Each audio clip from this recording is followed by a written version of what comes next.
야고보 사도는 본문 13절에서 어떤 도시에 가서 무슨 장사를 해서 이득을 내겠다고 함부로 장담하지 말라고 그랬습니다. 그것이 우리가 미국 유학이나 이민 올 때에 어떤 분홍빛 미래의 꿈을 꾸고 옵니다. 그런데 그 계획을 가족이나 친구한테 이야기를 하는데 그런 것까지 금하는 것은 아닙니다.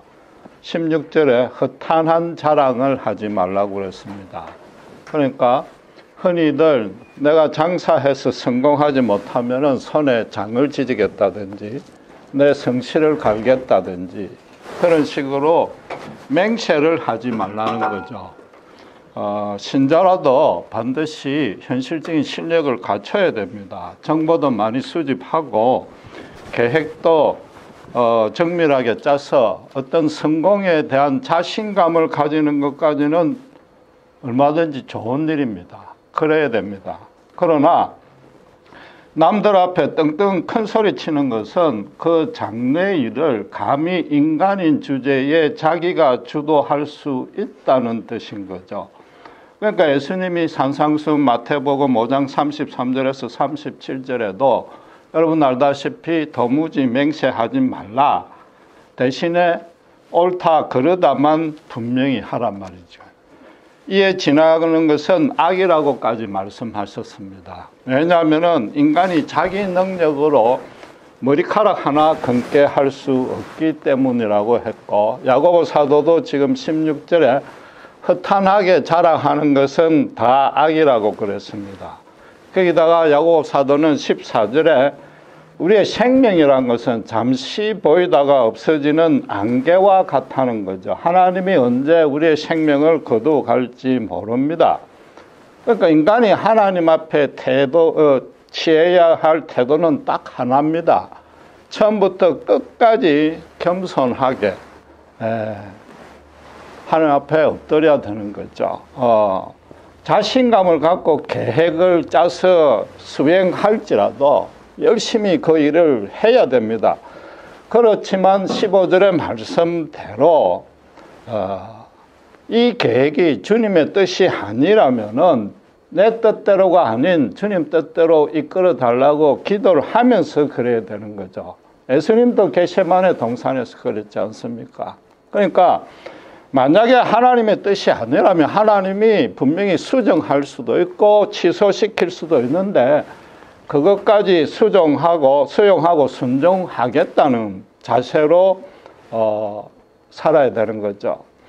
우리가 아무리 믿음이 좋아도 신자가 하나님의 구체적인 뜻에 대해서 미리 알 수 있는 것은 평생에 한두 번도 안 됩니다. 오히려 우리가 하나님 뜻을 미리 알면 우리가 하나님이게요. 그렇잖아요. 그걸 미리 알겠다고 덤비는 것은 오히려 교만인 것이요. 엄밀히 말해서 본문의 뜻에 비추면 악에 해당될 수도 있다는 거죠. 오히려 무슨 일이든지 합력해서 선으로 이끄시는 하나님에 대한 소망을 절대 놓지 아니하는 것. 그게 우리를 향한 하나님의 뜻인 거죠. 설령 내 계획이 완전히 무산된다 할지라도 오히려 그게 나에게 유익이요. 그를 통해서 하나님의 영광이 반드시 드러난다는 걸 확신하는 바탕에서 평생 살라. 그게 하나님의 뜻이단 말이에요. 제가 그 유학생 교육을 할 때 화공학 박사를 꿈꾸고 나중에 교수가 되겠다고 온 학생이 하나 있었습니다. 이분이 겨울방학 때 스키를 타고 가다가 교통사고를 나서 하반신이 불수가 됐습니다. 병원에 있다 보니까 의사가 더 훨씬 보람 있는 일이라고 생각하고 의사가 되려고 진로를 바꿨는데 그때만 해도 잘 모르는 거죠. 외국인 유학생에게는 의대 입학 허가가 나지 않습니다. 몇 년 동안 허송세월 하다 보니까 화공학 박사도 못하고 결국은 또다시 물리학으로 바꿔가 겨우 학위를 땄습니다. 미국 온 지 뭐 십몇 년 만에 그래서 귀국을 했는데 물론 대학에서 강의는 하고 있습니다만은 지금은 장애인 사역, 전국 장애인협회 총무과 사무국장인가 하면서 그쪽을 더 집중하고 있습니다. 이분에 대한 하나님의 뜻은 여기 뭐 교수가 계시지만은 교수가 되어서 형통하고 출세하는 것이 아니고 장애인 사역을 하게끔 장애인을 돕게 하는 게 하나님의 뜻이란 말이에요. 본인으로서는 억울하기 짝이 없는 교통사고를 당했지만은 그것도 하나님의 계획 안에 있는 것이요. 하나님이 그 사람의 계획을 수정시킨 거죠. 진로를 수정시키고 하나님의 뜻을 이루는 필수적인 과정이었단 말이에요. 이번 주는 여러분 알다시피 추수감사절입니다. 종교의 박해를 피해서 신대륙으로 온 청교도들이 첫 수확을 하나님께 감사의 제단으로 바친 것에 유래합니다. 그래서 신자는 이번 주 올 한 해에 하나님이 베푸신 은혜에 대해서 감사하고 하나님께 영광을 돌려야 됩니다. 그런데 엄밀히 따져보면은 이미 받은 축복에 감사하는 것은 믿음이 없어도 가능한 일이요. 실제로 그렇게 행해지고 있습니다. 한국의 추석이 그렇지 않습니까? 세계의 모든 종족들이 그 비슷한 축제들이 있단 말이에요. 고대에는 농업이 다 주산업이다 보니까 수시로 태풍도 가뭄이나 이런 거 메뚜기 때가 닥치는데 인간이 모든 수단을 동원을 해봐도 그걸 도저히 제어가 불가능하니까 뭔가 눈에 안 보이는 큰 힘이 있다고 다들 인식을 한 거죠. 그래서 풍년이 들거나 최소한도 평균작만 해도 알 수 없는 그 절대자나 최소한도 자연에 대해서 감사를 했단 말이에요. 청교도들이 추수감사절 드리기 전에 미국 인디안의 추석이 분명히 있은 겁니다. 성경에도 뭐예요? 출애굽한 이스라엘 백성들이 광야 방황이 끝나고 가나안 땅에 정착하고 첫 수확을 하나님께 드렸지 않습니까? 그 전에 또 뭐예요? 오늘 오전에 성경 공부에 배웠지만은 가인과 아벨의 제사가 피의 제사가 아닌 게 동물 제물을 바칠 필요가 없는 게 속죄제가 아니었고 추수감사제였단 말이에요. 그게 벌써 시작이 됐단 말이에요. 가인과 아벨도 스스로 그걸 알아서 한 게 아니고 분명히 아담에게서 배운 것이요. 아담은 에덴 동산에서 그 모든 것이 하나님의 은혜요 권능임을 직접 눈으로 보았기 때문에 그런 것이단 말이에요. 결국 추수감사절이라는 것은 인간이 만든 것이 아니고 하나님이 제정한 겁니다. 그 말은 인간이 지금까지 지내온 모든 것에 대해서 하나님에게 은혜와 감사를 돌릴 줄 모르면 최소한도 그분이 주도했다는 것을 인정도 하지 아니하면은 죄송하지만 그 인간됨을 의심해 봐야 되는 거죠. 예수님과 야고보 사도가 맹세를 금지시킨 첫 번째 이유는 인간은 어느 누구도 자기 미래를 통제할 수 없을 뿐 아니라 알 수도 없기 때문인 거죠. 모든 범사를 하나님이 주관하십니다. 그분의 사랑과 권능이 역사하지 아니하는 순간이 단 1초도 없습니다. 그걸 믿는 신자는 감히 맹세를 할 수 없는 거죠. 그걸 엄두도 내지 못하는 일입니다. 범사에 감사라는 것은 당연히 좋은 일만 뜻하는 게 아닌 것입니다. 신자의 감사는 달라야 됩니다. 전혀 달라야 됩니다. 여러 가지 요소가 많지만은 오늘은 세 가지만 말씀드리겠습니다. 첫 번째는 일상적으로 일어나는 사소한 일에 대해서 감사가 전혀 없습니다. 아니면 너무 부족합니다. 아주 당연하게 여기거나 내 능력으로 행한 것처럼 착각을 하는 거죠. 여러분, 감옥이나 수도원은 둘 다 외부의 접근이 차단된 폐쇄적인 집단입니다. 그 안에 뭐 특별히 기쁜 일이 일어날 수가 없습니다. 매일 간단한 일상생활을 반복을 해야 되는데, 여러분에게 하나 물어보겠는데, 만약에 감옥이 100% 안전하다는 게 보장이 된다면은, 그래서 한 1년 가서 살라고 그러면 어느 쪽에 가서 살겠습니까? 100이면 100 수도원이죠.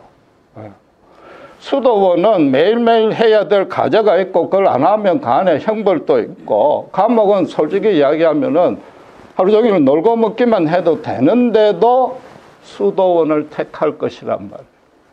그 이유는 뭐예요? 감옥에는 하루 종일 불평, 불만밖에 안 하는 거죠. 수도원은 뭐예요?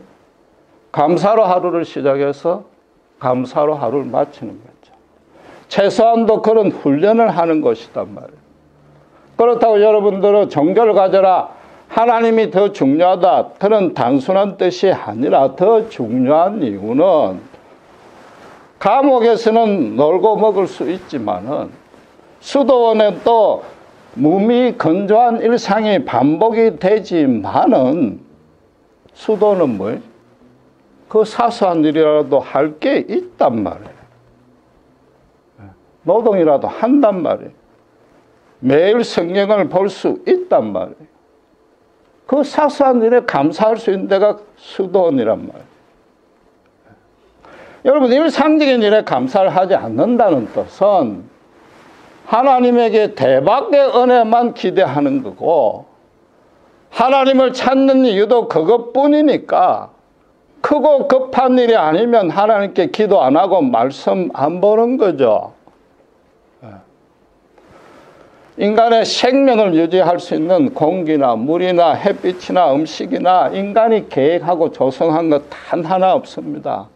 전부 하나님이 마련해가지고 그것도 무상으로 무한대로 공급해 준단 말이에요. 우리의 생명은 안개 같아. 그럼 아직 사라지지 아니한 것, 내가 지금 이렇게 살고 있는 것, 그것부터 근본적으로 감사해야 되는 거죠.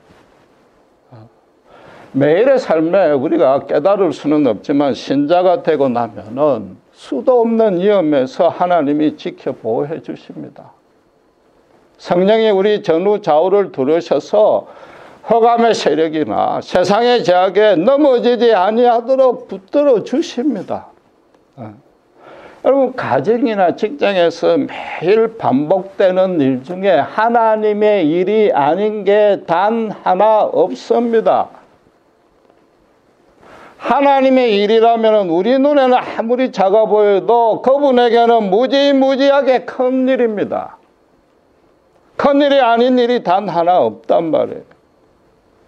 사소한 일상에서 하나님의 은혜를 발견하지 못하면은 정작 그 인생을 하나님이 크게 쓰겠다고 어떤 터닝 포인트가 되는 그런 은혜도 무감각해지는 거죠. 모르고 놓쳐버리는 겁니다.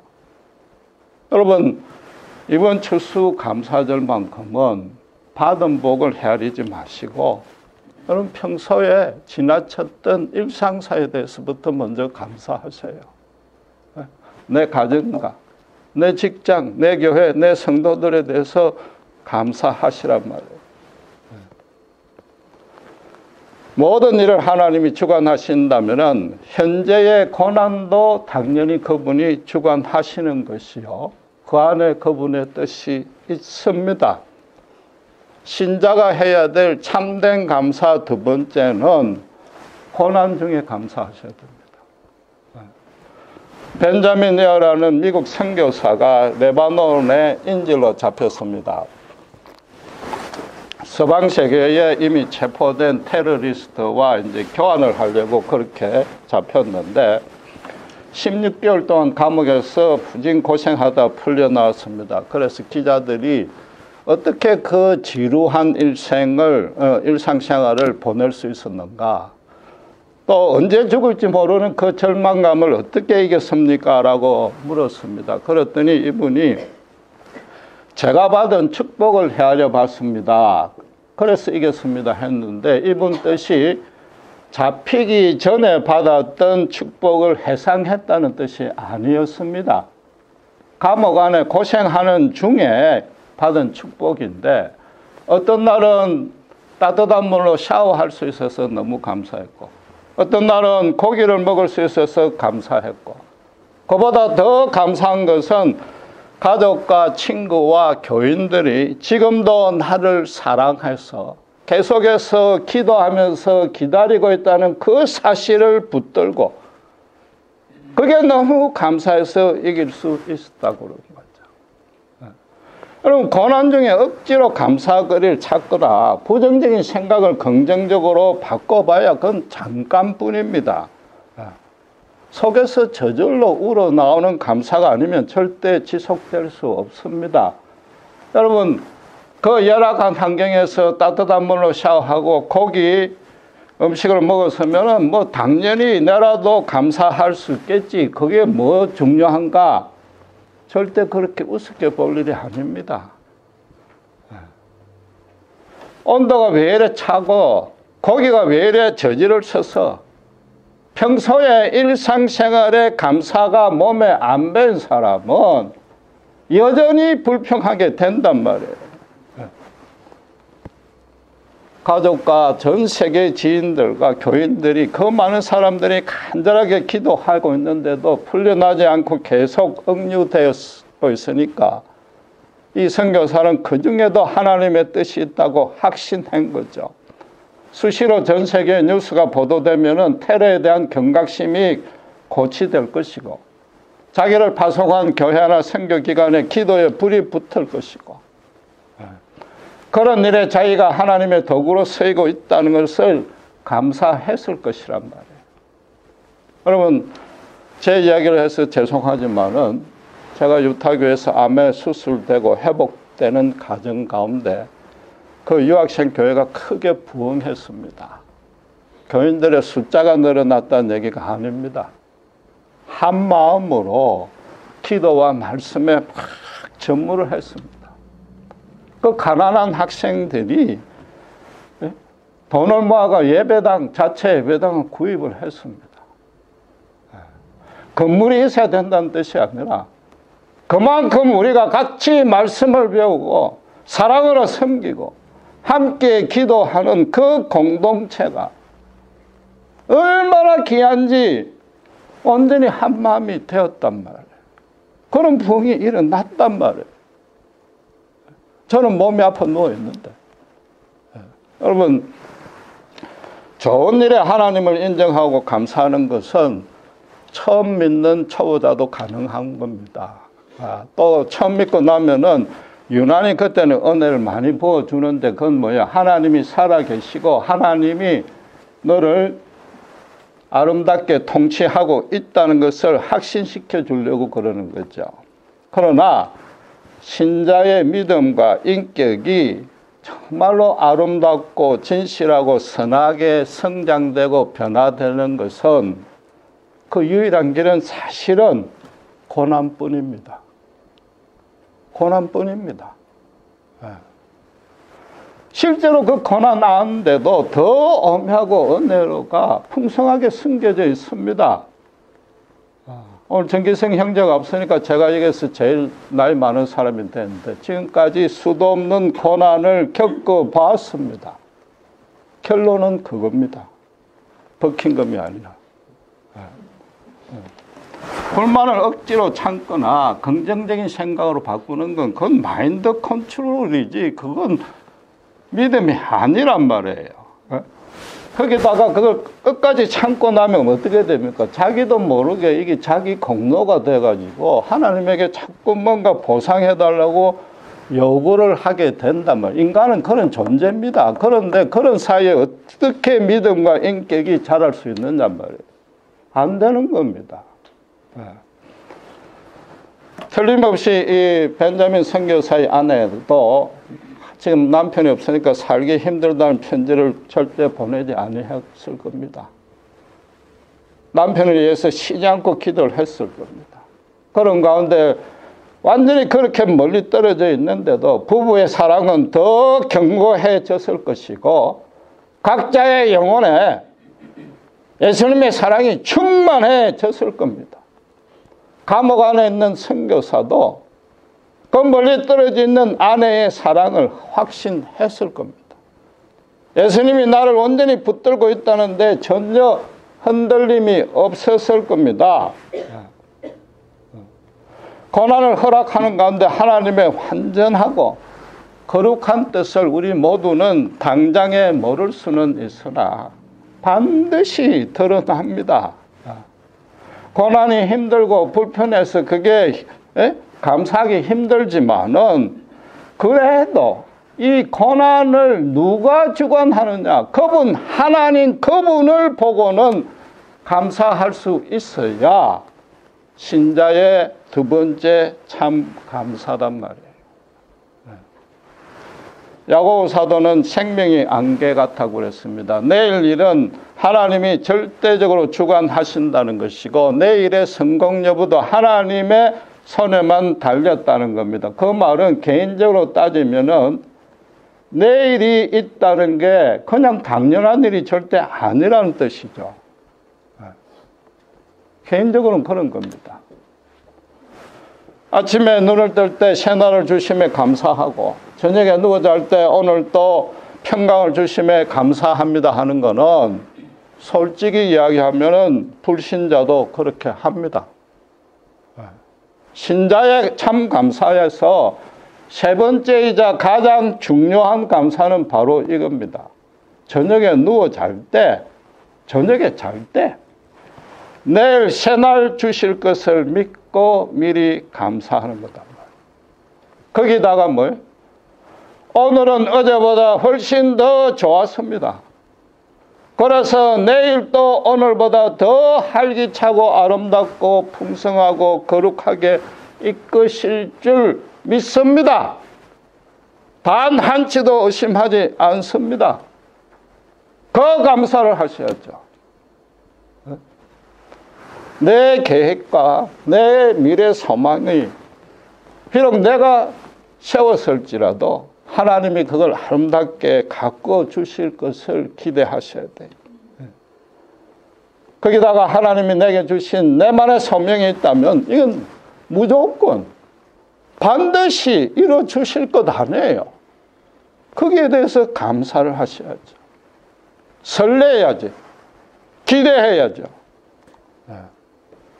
여러분, 이 벤자민 선교사도 처음 기도 제목은 감옥에서 풀려나는 것을 간절히 기도했을 겁니다. 그건 너무나 당연한 겁니다. 그와 동시에 자기가 언제 죽을지 모르는 것도 담담히 준비했을 겁니다. 미국은 알다시피 테러주의자하고는 협상을 하지 않고 필요하다면은 특공대를 보내서 구출하는 게 원칙이기 때문에 그걸 모를 리가 없고 자기 한 사람을 위해서 미국 정부가 구출 계획을 세워줄 리에 대해서 확신이 없는 거죠. 또 설령 구출 계획을 세웠다 할지라도 성공할 보장도 없는 겁니다. 상식적으로 따지면은 이 벤자민 선교사에게는 미래에 대한 소망이 없는 겁니다. 죽음이 기다릴 확률이 훨씬 높은데 제가 다놓고 말씀드리는데 그분은 그런 사실을 두고도 감사했을 겁니다. 왜? 선교사로. 그것도 중동 선교사로 헌신했다는 것은 죽음을 각오한 겁니다. 그러지 않으면 그건 못 가는 데입니다. 육신적으로는 분명히 두렵지요, 그분도. 그러나 영적으로는 내가 사도와 같이 감히 감당할 수 없는 너무나 큰 영광이 앞에 기다리고 있구나. 그 믿음은 있었단 말이에요. 여러분, 실화를 바탕으로 쓴 미션 영화 다 보셨고 제가 자주 예를 드는데 브라질 아마존에 앞서간 선교사들은 전부 다 복음 한마디 못 전해보고 식인종에게 살해당했습니다. 그 사실을 아는 주인공도 순종하고 가는데 성경 말고 뭘 들고 갔습니까? 피리를 들고 갔습니다. 말이 전혀 안 통하죠. 그 원시 부족에게 복음 전할 수는 없습니다. 가자마자. 그 부족의 영혼을 타치해서 조금이라도 마음문을 열게 하는 데는 하나님의 찬양의 능력이 있다고 그걸 확신하고 간 거죠. 성령이 역사해 주기를 간절히 기도했을 겁니다. 또 다른 한편 연약한 인간이기 때문에 그것마저도 실패할 것도 각오했을 텐데 그럼에도 그걸 들고 간 건 무슨 뜻입니까? 자기는 순교하는 순간에도 하나님을 찬양하면서 죽겠다 그 뜻인 거죠.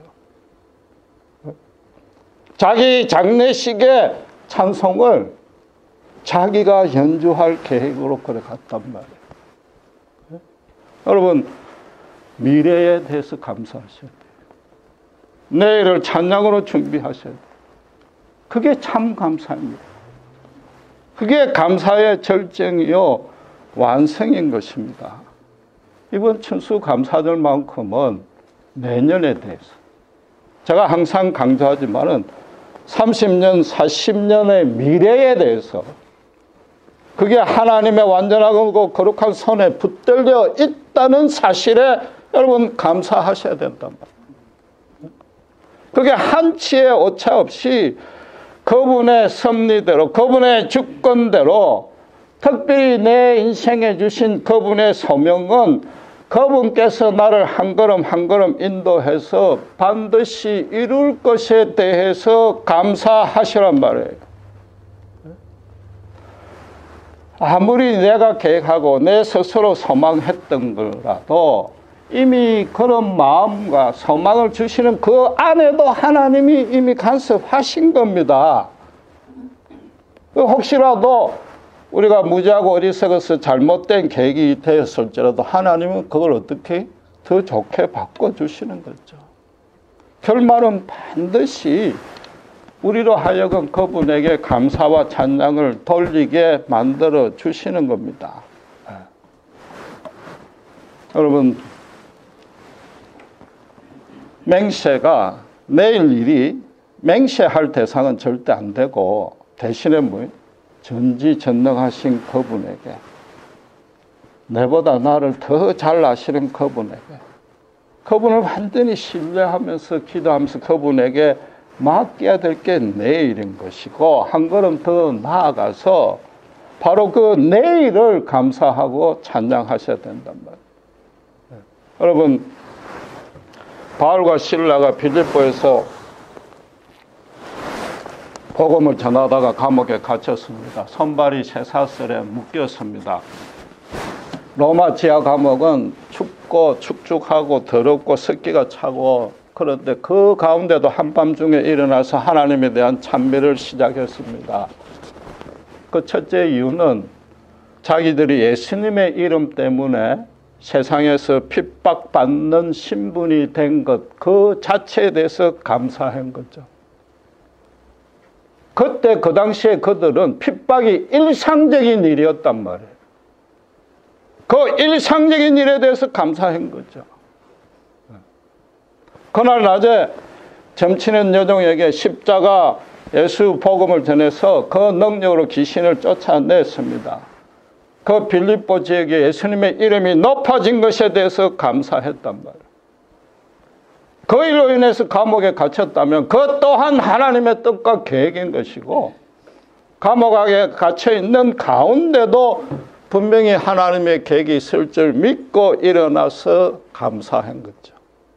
언제 풀려날지 모르지만은 풀려나게 되면 하나님이 자기들을 또 어떤 땅끝으로 보내서 당신의 영광을 드러낼지 기대하면서 기쁨으로 설레면서 찬양했단 말이에요.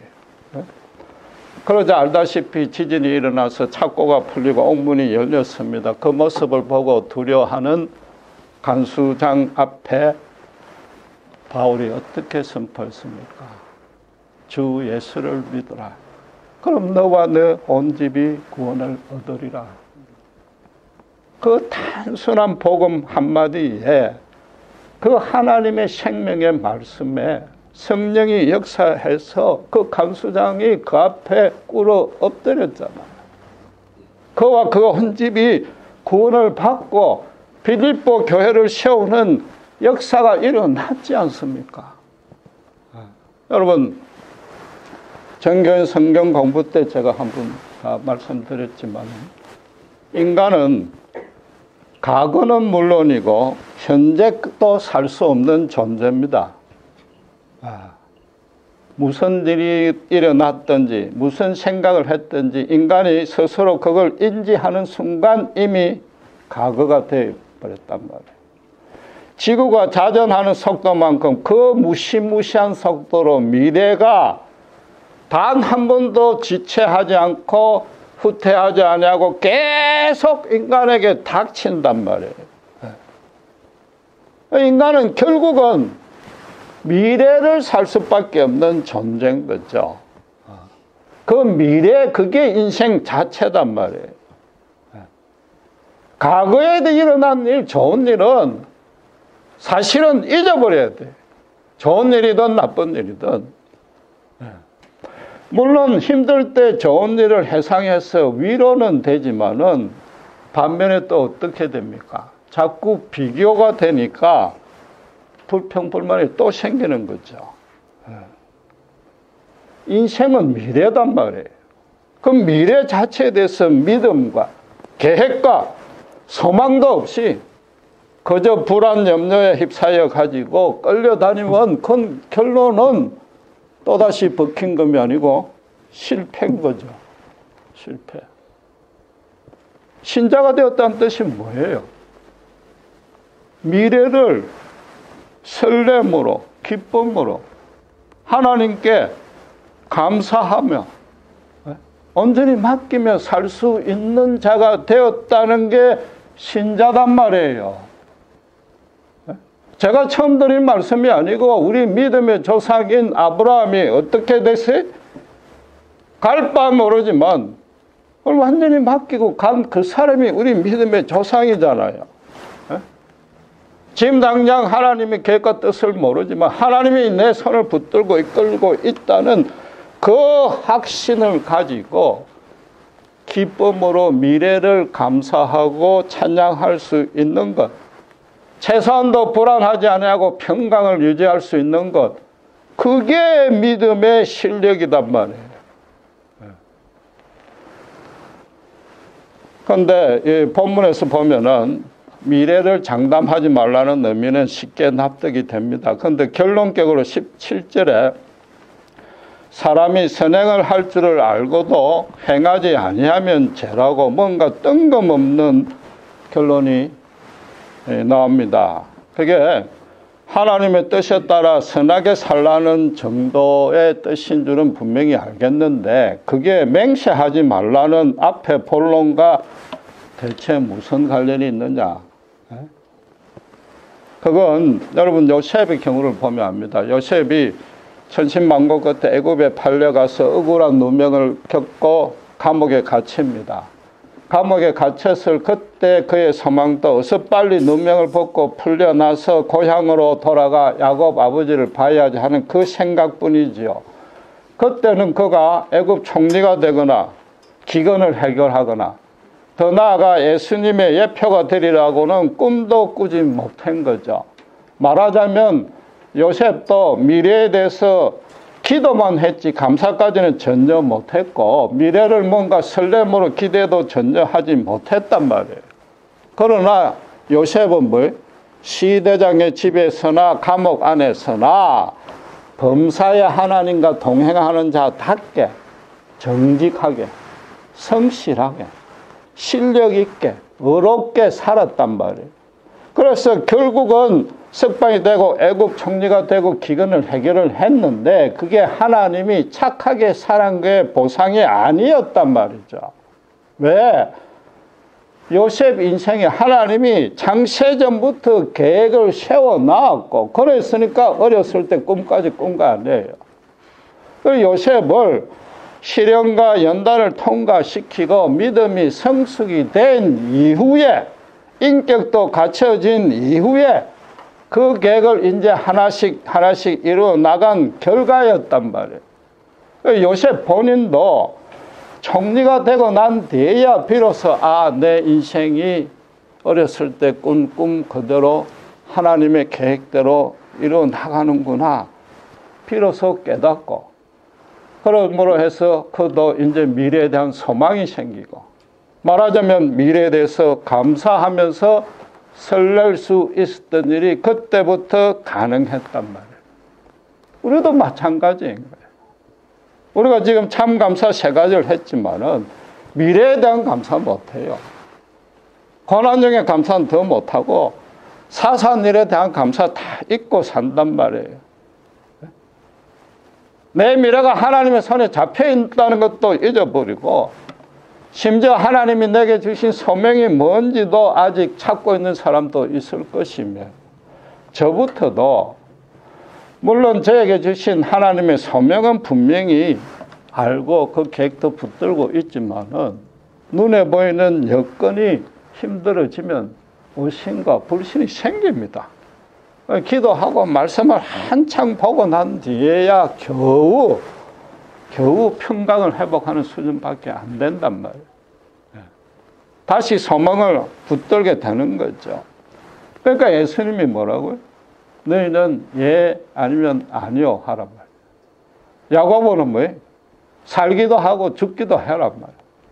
에스더가 왕비가 될 때까지는 자기에게 그런 엄청난 소명이 있는 줄 전혀 몰랐지만은 그 터닝 포인트가 될 만한 그 일을 딱 들었을 때 예스! 아니면 너 분명히 하란 말이에요. 그럼 하나님이 이미 다 이루신단 말이에요. 하나님 하는 자답게 무엇이 선인지 악인지 알면 그대로 행하기만 해라. 그게 예 아니면 아니오란 말이에요. 그럼 나머지 미래의 모든 길은 하나님이 이루신단 말이에요. 하나님이 마련해놓은 영광스러운 미래를 하나님 그분이 반드시 이루십니다. 현실에 지금 현재 형편이 아무리 궁핍할지라도 내가 내 스스로를 봐도 아직도 한국에 있는 동기들에 비교해서 초라해 보일지라도 여러분의 미래는 하나님 안에 붙잡혀 있습니다. 하나님이 계획을 갖고 있습니다. 바울 사도가 갈라디아서 2장 20절에 뭐라고 말했습니까? 뭐라고 고백했습니까? 이제부터는 내가 사는 것이 아니요 내 안에 그리스도가 산다고 했단 말이에요. 그리스도가 대신 살아주는 인생의 자리에까지 여러분이 이르렀단 말이에요. 여러분의 정체성과 신분이 그거단 말이에요. 예수님이 대신 살아주는 인생인데 뭘 걱정하느냐 말이에요. 하나님 안에서는 절대 실패가 없는 겁니다. 이번 첨수 감사절만큼은 신자만이 할 수 있는 진정한 감사를 단 하나라도 실현해 보세요. 미래에 대해 감사할 수 있어요. 고난에 대해서, 고난 중에 참는 감사가 아니고 고난 그 자체에 감사하셔야 되고, 그것도 안 되면은 일상적인 일에 감사해야 됩니다. 추수감사절 설교의 감옥에서 시작해서 감옥으로 끝나서 조금 죄송합니다만 세상 사람들은 감옥에서 풀려나야만, 기쁜 일이 생겨야만 감사하는 겁니다. 신자가 되었다는 것은 감옥 안에서 감사할 수 있다는 사람으로 바뀌었다는 겁니다. 기쁜 일이 생겨 감사하는 건 감사가 아닌 겁니다. 세상 사람이 갖지 못하는 감사를 할 수 있다는 것, 이게 뭐예요? 예수 믿은 세상 사람이 갖지 못하는 특권이란 말이에요. 기도하겠습니다.